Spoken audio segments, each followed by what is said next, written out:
List जारी करे ना, लिस्ट जारी करे उनकी। ये लिस्ट जारी की ना उन्होंने ग्वालियर में 18,300। नहीं, ये नहीं, नामों की, नामों की लिस्ट जारी करे। देखिए ऐसा है, 76,000 संख्या जो होती है पूरे चंबल क्षेत्र की बता रहे हैं वो। कांग्रेस का तो एक भी नेता, कोई पदाधिकारी वहाँ गया नहीं। कोई नाम बताइए आपके। जो बीजेपी के थे, इंडिपेंडेंट लड़ लिए थे, उन लोगों के ही नाम आए, एक दो के। कोई मेजर नाम कहाँ आया? ये सब फर्जी लिस्ट है।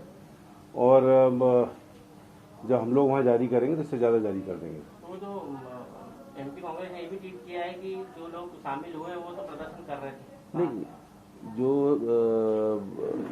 शामिल हुए हैं ये सब भारतीय जनता पार्टी के जो इनके अपने लोग हैं उन्हीं की लिस्ट दे दी। और जो कांग्रेस बीजेपी में गए हैं उनके जो घर के लोग हैं, एक के परिवार के ही होते हैं, खास होते हैं, 1,500 वो होते हैं, वो नाम नहीं है। बाकी ये फर्जी लिस्ट नाम जारी करे ना वो, एक नाम। हाँ, नाम जारी करे, उसको फिर देख लेंगे कि पार्टी में किस पद पर था ये भी बताएं। कोई कांग्रेस पार्टी का कोई पदाधिकारी है या कोई वो है। ये फर्जी लिस्ट है, पूरी तरह से फेल हो गया। और जिस तरह से कांग्रेस जनों ने एकजुट होकर लगभग 10-15 हज़ार लोगों ने वहाँ प्रदर्शन किया है और सिंधिया परिवार के खिलाफ ग्वालियर में अपने घर में महल के सामने इतना बड़ा प्रदर्शन आज़ादी के बाद आज तक नहीं हुआ। ये इस बात का घोतक है कि लोग अपने आप को मुक्त मान रहे हैं।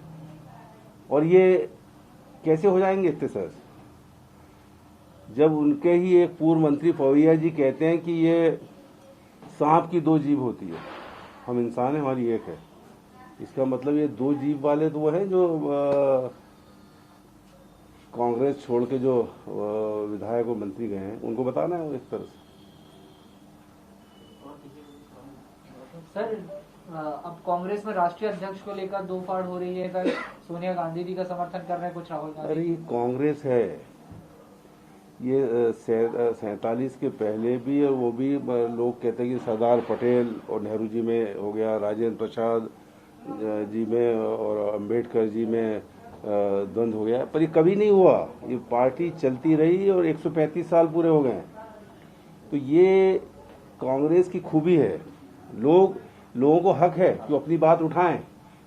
आज तक बीजेपी में वो उठा दे कोई 23 लोग, उनके जो नेता हैं उनके खिलाफ या आरएसएस के खिलाफ एक बार उठाया था उमा भारती जी ने, तो क्या हालत हुई थी उनकी सबने देखा है। तो कांग्रेस में तो सोनिया जी ने कह दिया कि भाई सब हम घर के लोग हैं, सब मिलके लड़ेंगे। तो ये कांग्रेस की खूबी है। और यही खूबी है कि 135 साल पुरानी पार्टी हो गई और आज भी मजबूत स्थिति में खड़ी हुई है। 5-6 स्टेट में कांग्रेस की सरकार है और आने वाले समय में केंद्र में भी सरकार बनेगी। 2-3 चीज में कहूँगे। हाँ सर। एक तो कर्मचारियों की कल हड़ताल थी। कर्मचारी वो वर्ग है, इसमें स्वास्थ्य वाले भी आते हैं, दूसरे भी आते हैं, जो कोरोना वॉरियर की तरह सब लड़ रहे हैं। जब लोग बाहर नहीं निकल पाते थे तब वो दफ्तरों में जाके काम करते थे।